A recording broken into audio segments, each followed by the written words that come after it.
महापर्व की कथा सुनने के बड़े ही रहस्यमयी और चमत्कारी फायदे ही फायदे। मित्रों, सादर जय श्री कृष्ण। हमारे YouTube चैनल में आप सभी का बहुत बहुत स्वागत है। मैं हूं आपके साथ आचार्य धर्मेंद्र शास्त्री। आज हम आपको कुंभ महापर्व की दिव्य और रहस्यमयी कथा सुनाने जा रहे हैं। इस कथा को आप अंत तक अवश्य सुनिएगा, बीच में अधूरी बिल्कुल मत छोड़िएगा और अधिक से अधिक लोगों को शेयर भी करिएगा। बड़ी ही ज्ञानवर्धक कथा हम आपको सुनाने जा रहे हैं। एक समय की बात है, भगवान शंकर जी के दर्शनों के लिए दुर्वासा ऋषि अपने शिष्यों के साथ कैलाश पर्वत पर जा रहे थे। मार्ग में उन्हें देवराज इंद्र मिले। इंद्र ने दुर्वासा ऋषि और उनके शिष्यों को भक्ति पूर्वक प्रणाम किया। तब दुर्वासा ने इंद्र को आशीर्वाद देकर के विष्णु भगवान का पारिजात पुष्पों और पुष्प की माला पहना दी। इंद्रासन के गर्भ से चूर इंद्र ने उस पुष्पमाला को और पुष्प को ऐरावत हाथी के मस्तक पर रख दिया और ऐरावत हाथी के गले में वह माला पहना दी। उस पुष्प का और माला का स्पर्श होते ही ऐरावत सहसा विष्णु भगवान के समान तेजस्वी हो गया। उसने इंद्र का परित्याग कर दिया और उस दिव्य पुष्पों को कुचलते हुए और उस माला को अपने पैरों से कुचलते हुए वन की ओर वह हाथी चला गया। इंद्र द्वारा भगवान विष्णु के पुष्प और पुष्पमाला का तिरस्कार होते देख करके दुर्वासा ऋषि के क्रोध की सीमा नहीं रही। उन्होंने देवराज इंद्र को श्रीहीन अर्थात लक्ष्मी से हीन हो जाने का श्राप दे दिया। दुर्वासा मुनि के श्राप के फलस्वरूप लक्ष्मी उसी क्षण स्वर्ग लोक को छोड़ करके अदृश्य हो गई। लक्ष्मी जी के चले जाने से इंद्र आदि सारे देवता निर्बल और श्रीहीन हो गए। उनका सारा वैभव लुप्त हो गया। इंद्र को बलहीन जान करके राक्षसों ने दैत्यों ने स्वर्ग पर आक्रमण कर दिया और देवगण को सारे देवताओं को पराजित करके स्वर्ग के राज्य पर अपना परचम लहरा दिया।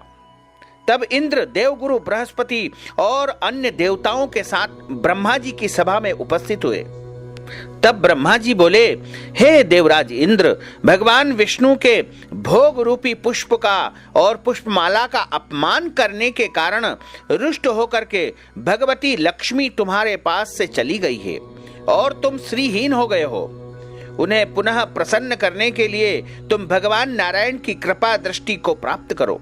उनके आशीर्वाद से तुम्हें खोया हुआ वैभव पुनः प्राप्त हो जाएगा। इस प्रकार ब्रह्मा जी ने इंद्र को आश्वस्त किया और उन्हें लेकर के भगवान विष्णु की शरण में पहुंचे। वहां पर ब्रह्म भगवान विष्णु भगवती लक्ष्मी जी के साथ में विराजमान थे। देवगण भगवान विष्णु की स्तुति करते हुए बोले, हे भगवान, आपके श्री चरणों में हमारा बारंबार प्रणाम है। हे भगवान, हम सब जिस उद्देश्य से आपकी शरण में आए हैं, कृपा करके आप हमारे उस लक्ष्य को पूर्ण कीजिए। दुर्वासा ऋषि के श्राप के कारण माता लक्ष्मी हमसे रूठ करके चली गई है और दैत्यों ने हमें पराजित करके स्वर्ग पर अधिकार कर लिया है। अब हम आपकी शरण में हैं, हमारी रक्षा कीजिए। भगवान विष्णु त्रिकालदर्शी थे। वे पल भर में ही देवताओं के मन की बात को जान गए।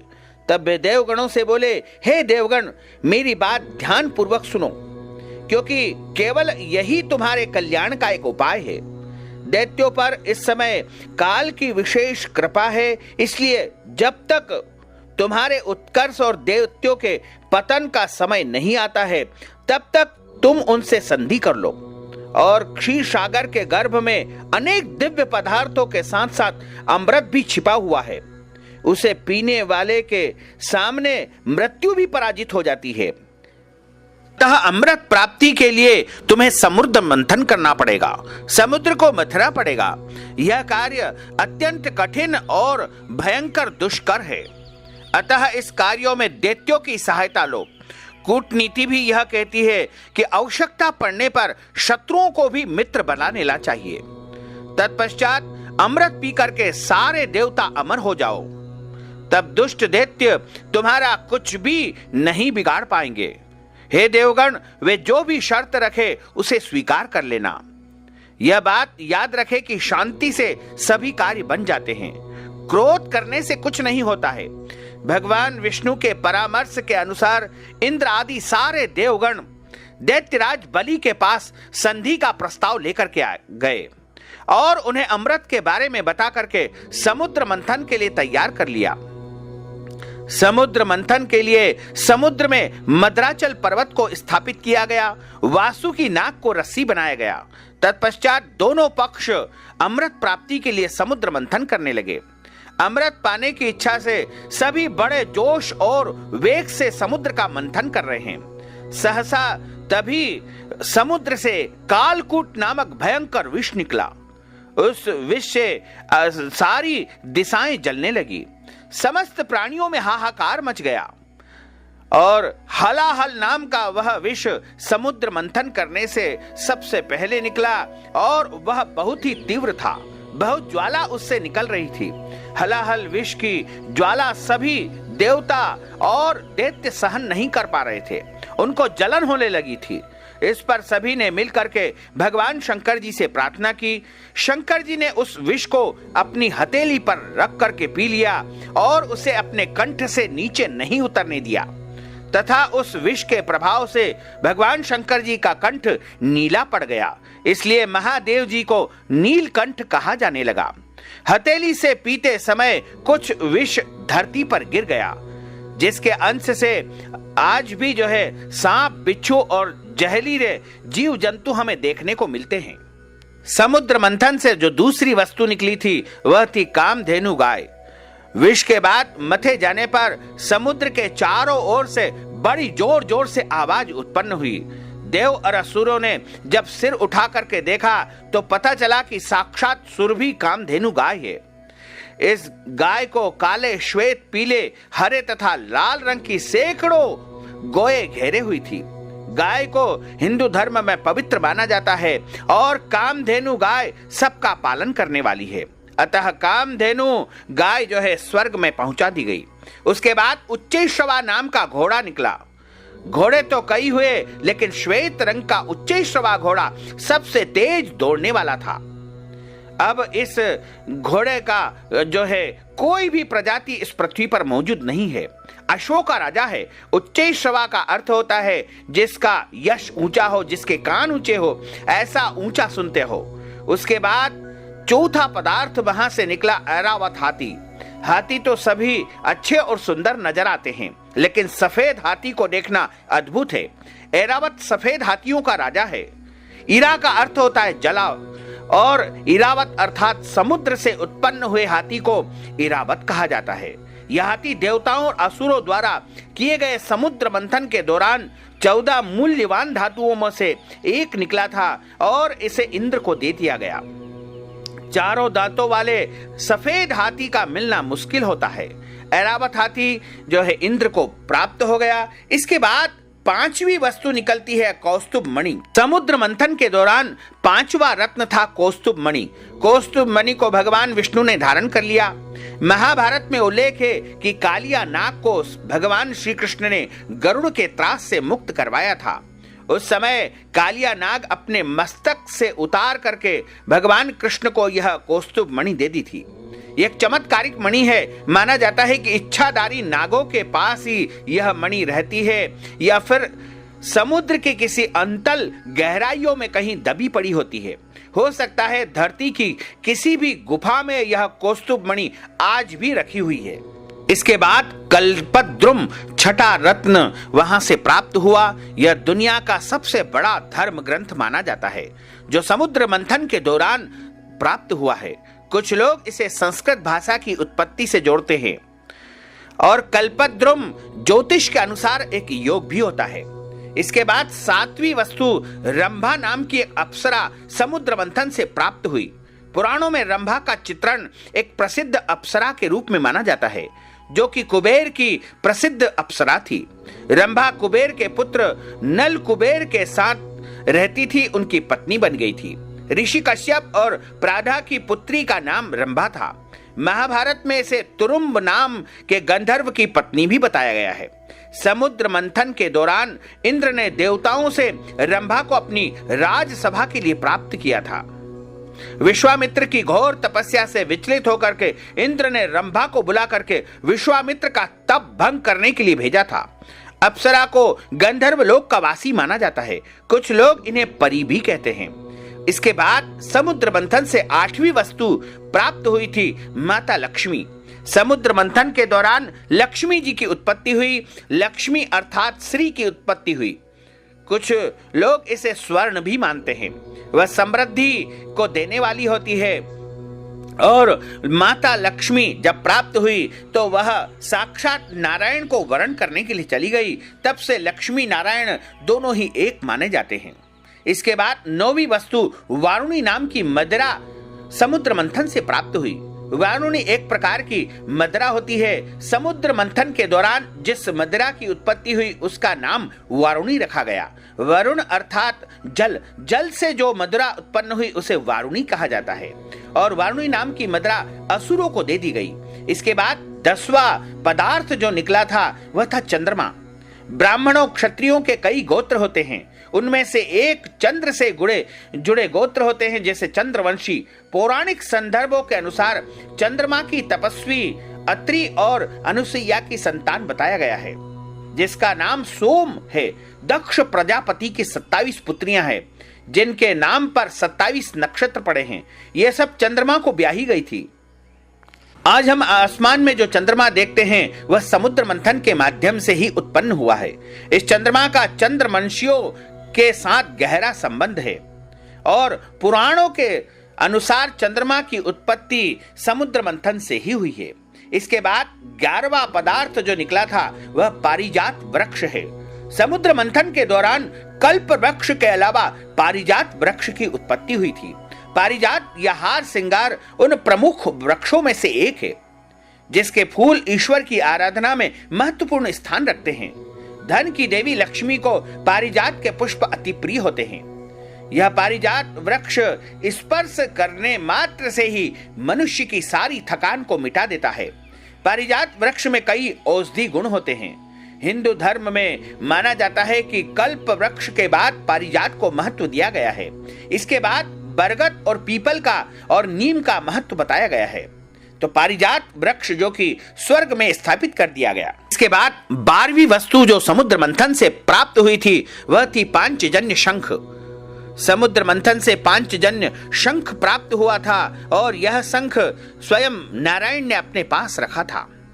इसके बाद 13वां जो पदार्थ प्राप्त हुआ था वह थे भगवान धन्वंतरी। देवताओं और दैत्यों के सम्मिलित प्रयास को शांत हो जाने पर समुद्र मंथन चल रहा था। उसी समय एक अमृत का स्वर्ण कलश लेकर के भगवान धन्वंतरी प्रकट हुए थे। दरअसल धन्वंतरी भगवान को औषधियों के स्वामी माना जाता है। आयुर्वेद के प्रणेता, आयुर्वेद के जनक धन्वंतरी भगवान को माने जाते हैं और धन्वंतरी के कारण ही सारी औषधियां आज जो है पृथ्वी पर उत्पन्न हुई है। इसके बाद 14 जो पदार्थ निकला था वह था अमृत। अमृत का शाब्दिक अर्थ होता है अमरता और अमृत एक ऐसा रासायनिक पदार्थ होता है जिसके पीने से मनुष्य और देवता और सारे असुर अमर हो जाते हैं। लेकिन अमृत जैसे ही प्राप्त हुआ समुद्र मंथन से, वैसे ही देवताओं और दैत्यों के बीच में अमृत बंटवारे को लेकर के झगड़ा होने लगा, विवाद होने लगा, क्योंकि समुद्र मंथन का जो मूल उद्देश्य था वह अमृत प्राप्ति ही था। अब अमृत समुद्र मंथन से प्राप्त हुआ था। अमृत के बंटवारे को लेकर के देवराज इंद्र के संकेत पर उनके पुत्र जयंत जब इंद्र के इशारे पर अमृत कुंभ को लेकर के भागने की चेष्टा कर रहा था, तब कुछ दानव उनका पीछा करते करते भाग रहे थे। अमृत कुंभ के लिए स्वर्ग में 12 दिन तक संघर्ष चलता रहा और लगातार जयंत उस अमृत कलश को लेकर के इधर उधर भागने लगे। उस कुंभ से अमृत कलश से 4 स्थानों पर अमृत की कुछ बूंदें गिर गई। यह 4 स्थान पृथ्वी पर है। पहला हरिद्वार में गिरी, दूसरी इलाहाबाद जिसे प्रयाग कहा जाता है वहां पर दूसरी बूंद गिरी और तीसरी बूंद उज्जैन में गिरी और चौथी बूंद नासिक में गिरी। यहीं पर प्रत्येक 12 वर्ष में कुंभ मेले का आयोजन होता है। बाद में भगवान विष्णु ने मोहिनी रूप का धारण करके अमृत का जो है बंटवारा कर दिया। तभी से 4 स्थानों पर कुंभ मेले की परंपरा प्रारंभ हो गई। लेकिन कुछ समय के बाद कुंभ मेला प्रायः लुप्त सा हो गया था। लेकिन आदि गुरु शंकराचार्य के आने के बाद उन्होंने सन्यासियों के अखाड़े बनाए और सन्यासियों के 13 अखाड़े बनाए और वैरागियों के वैष्णवों के 3 अखाड़े बनाए। इस प्रकार कुल 16 अखाड़े बनाए गए। शिव संप्रदाय और वैष्णव संप्रदाय के 16 अखाड़े मिलकर के कुंभ महापर्व का महा आयोजन करते हैं और इनके द्वारा ही शाही स्नान किया जाता है। और शाही स्नान विभिन्न पर्वों पर अलग अलग प्रकार से किया जाता है। और शाही स्नान में सबसे पहले जो 13 अखाड़े सन्यासियों के होते हैं वो स्नान करते हैं। उसके बाद क्रमशः जो वैष्णव के होते हैं, वैरागियों के होते हैं, वो 3 अखाड़े स्नान करते हैं। क्रमशः बारी बारी से इनका क्रम आता है और सभी स्नान करते हैं। कहा जाता है कि जब गंगा जी पृथ्वी पर आई थी तब उन्होंने राजा भगीरथ से पूछा था कि मेरे अंदर सारे जो पृथ्वीवासी है वो सब अपने अपने पाप आकर के धोएंगे, तो इन सब पापों को नष्ट करने के लिए किस प्रकार का कोई उपाय होगा। तब राजा भगीरथ ने उनसे कहा था कि समय समय पर गंगा तट पर कुंभ मेले का आयोजन होगा और वहां पर सिद्ध साधु संत महापुरुष आकर के स्नान करेंगे और उनके स्नान करने से सारे पाप जो है आपके अंदर से नष्ट हो जाएंगे। इसी परंपरा के तहत सभी साधु संत वहां पर स्नान करते हैं और उसके बाद अन्य सभी श्रद्धालु भक्तजन स्नान करते हैं। तो जो सन्यासियों के 13 अखाड़े हैं वो इस प्रकार बताए गए हैं। सबसे पहला जो प्राचीन अखाड़ा है उसे कहा जाता है जूना अखाड़ा। कुंभ मेले में जूना अखाड़े का आकर्षण देखने योग्य होता है। यहाँ पर नागा साधु का विशेष रूप से योगदान रहता है। इस प्राचीन अखाड़े का प्रधान कार्यालय वाराणसी में स्थित है। तकरीबन 4 लाख साधुओं वाला सबसे बड़ा अखाड़ा माना जाता है। इस अखाड़े के इष्ट देवता भगवान दत्तात्रेय है जो कि रुद्र के अवतार है। इस अखाड़े में महिला सन्यासिन भी होती है। उनके रहने की अलग व्यवस्था होती है जिसे अवधूतानी या माई बाड़ा कहते हैं। इसमें बड़ी संख्या में विदेशी साधु भी शामिल होते हैं। दूसरा होता है अटल अखाड़ा। अटल अखाड़े के इष्ट देव भगवान गणेश जी है। लगभग 700 साधुओं की संख्या वाले इस अखाड़े का प्रधान कार्यालय भी काशी में है। इसमें महिला संत नहीं होती है। शस्त्र के रूप में इस अखाड़े में भाले की पूजा की जाती है जैसे सूर्य प्रकाश के नाम से जाना जाता है। इस अखाड़े में 2 ध्वजा खड़ी होती है, धर्मध्वजा और परध्वजा। धर्मध्वजा मेले में प्रवेश करते ही खड़ी की जाती है जबकि परध्वजा स्नान करते समय खड़ी की जाती है। और तीसरा होता है आनंद अखाड़ा। आनंद अखाड़े का प्रधान कार्यालय वाराणसी में है और इनके इष्ट देवता भगवान सूर्यदेव होते हैं। और चौथा होता है आवाहन अखाड़ा। इस अखाड़े का प्रधान केंद्र काशी में दशाश्वमेध घाट पर है। इस अखाड़े के इष्ट देवता भगवान गणेश जी है। इस अखाड़े में तकरीबन 12,000 साधु है। इस अखाड़े में भाले को देवता के रूप में पूजा की जाती है। इस अखाड़ा का जो है विशेष रूप से कार्यालय वाराणसी में ही स्थित है। उसके बाद 5वां अखाड़ा होता है निरंजनी अखाड़ा। इस अखाड़े के इष्ट देव भगवान कार्तिक स्वामी होते हैं। इस अखाड़े का प्रधान कार्यालय इलाहाबाद में है। इस अखाड़े में लगभग जो है 10,000 साधु अभी भी मौजूद है और लगातार इनकी संख्या बढ़ती ही जाती है। और छठा अखाड़ा होता है महानिर्वाणी अखाड़ा। इसका मुख्यालय इलाहाबाद में है। महानिर्वाणी अखाड़े के इष्ट देव भगवान कपिल महामुनि होते हैं। इस अखाड़े में लगभग 6,000 साधु है। इस अखाड़े में 2 ध्वजा फहराई जाती है। और इसके बाद 7वां होता है पंच अग्नि अखाड़ा। इस अखाड़े का प्रधान कार्यालय वाराणसी में है। इस अखाड़े में माता गायत्री एवं अग्निदेव की पूजा की जाती है। इस अखाड़े में तकरीबन 3,000 साधु है और यहाँ पर ब्रह्मचारी अर्थात ब्राह्मणों को ही जो है इस अखाड़े में साधु का जो है रूप धारण करना पड़ता है। सन्यासी रूप में केवल ब्रह्म ऋषि ही माने जाते हैं। 8वां होता है दिगंबर अखाड़ा। इस अखाड़े में बैरागियों के अखाड़े के इष्ट देव बालानंद स्वामी है। इस अखाड़े में महिला संत नहीं होती है। और 9वां अखाड़ा होता है निर्मोही अखाड़ा। इस बैरागियों के निर्मोही अखाड़े की स्थापना रामानंदाचार्य ने की थी। इस अखाड़े के इष्ट देवता हनुमान जी है। इस अखाड़े में लगभग 15,000 साधु है। उसके बाद 10वां अखाड़ा होता है निर्वाणी अखाड़ा। इस बैरागियों के निर्वाणी अखाड़े के प्रधान कार्यालय अयोध्या में है। इस अखाड़े के इष्ट देवता हनुमान जी है। इस अखाड़े के साधु ऊर्ध्व पुंड तिलक लगाते हैं। और 11वां अखाड़ा होता है पंचायती बड़ा उदासीन अखाड़ा। उदासीन परंपरा से जुड़े हुए इस अखाड़े के इष्ट देव पंचदेव गोला साहिब है। इस अखाड़े का प्रधान कार्यालय इलाहाबाद में स्थित है। इस अखाड़े में लगभग 20,000 साधु है। और 12वां होता है पंचायती नया उदासीन अखाड़ा। इस उदासीन परंपरा से जुड़े हुए लोग इस अखाड़े में रहते हैं और इसका प्रधान कार्यालय हरिद्वार के कनखल में स्थित है। इस अखाड़े में तकरीबन 5,000 साधु है। इस अखाड़े में पंचदेव की पूजा की जाती है। इसके बाद आता है 13वां निर्मल अखाड़ा। सिख परंपरा से जुड़े हुए जो है साधु इस अखाड़े में निवास करते हैं। और इस अखाड़े की स्थापना गुरु गोविंद सिंह जी के सहयोगी वीर सिंह द्वारा की गई थी। इस अखाड़े का प्रधान कार्यालय हरिद्वार में स्थित है। इस अखाड़े में महिला साधु नहीं होती है। इस अखाड़े के साधु गुरु ग्रंथ साहिब की पूजा करते हैं और उनकी आराधना उपासना करते हैं।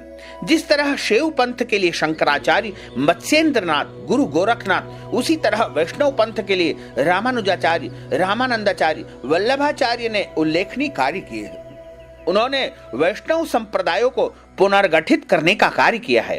वैष्णव साधुओं को उनका आत्मसम्मान दिलवाया। शैव सन्यासियों की तरह वैष्णवों के भी संप्रदाय और अखाड़े हैं। उन संप्रदायों और अखाड़ों के अंतर्गत उप संप्रदाय और अखाड़े भी अस्तित्व में हैं। वैष्णव में भी मूलतः बैरागी संप्रदाय के 3 अखाड़े हैं। श्री दिगंबर अनी अखाड़ा, श्री निर्वाणी अनी अखाड़ा और श्री निर्मोही अनी अखाड़ा। श्री दिगंबर आनी अखाड़ा, इसका मठ श्यामलाल खाकी चौक मंदिर पोस्ट श्यामलाल जी, जिला शांभर काथा, गुजरात में स्थित है। इसका दूसरा मठ दिगंबर अखाड़ा तपोवन, नासिक, महाराष्ट्र में स्थित है। इसके पहले संत महंत श्री महंत केशव दास जी और दूसरे श्री महंत रामकिशोर दास जी हैं। और दूसरे श्री निर्वाणी आनी अखाड़ा, इसका मठ अयोध्या, हनुमानगढ़ी, जिला फैजाबाद में स्थित है। और इसके संत श्री महंत धर्मदास जी। दूसरा मठ श्री लंबे हनुमान मंदिर, रेलवे लाइन के पीछे, सूरत, गुजरात में है। इनके संत श्री महंत श्री जगन्नाथ जी महाराज हुए हैं। और तीसरे श्री निर्मोही आनी अखाड़ा, इसका मठ श्रीधर समीर मंदिर, वंशीवट, वृंदावन, मथुरा में स्थित है। और इसके श्री महंत मदन मोहन दास जी है। दूसरा मठ श्री जगन्नाथ मंदिर, जामालपुर, अहमदाबाद, गुजरात में स्थित है। इनके श्री महंत श्री राजेंद्र दास जी महाराज है। इस प्रकार मित्रों, हमने आपको कुंभ मेले के संदर्भ में अद्भुत और दुर्लभ जानकारी प्रदान की है। हमारे इस वीडियो को आप अधिक से अधिक लोगों को शेयर करिएगा, लाइक करिएगा और कमेंट बॉक्स में प्रभु का नाम अवश्य लिखिएगा। और कुंभ मेले में आप स्नान करिएगा और कुंभ की कथा सुनने मात्र से ही कुंभ स्नान का फल भी प्राप्त हो जाता है। तो हमारे इस वीडियो को आप अवश्य ही अधिक से अधिक लोगों को शेयर करिएगा, लाइक करिएगा, कमेंट करिएगा और अधिक से अधिक लोगों को शेयर भी करिएगा। आपको और आपके पूरे परिवार को सादर जय श्री कृष्ण, सादर धन्यवाद।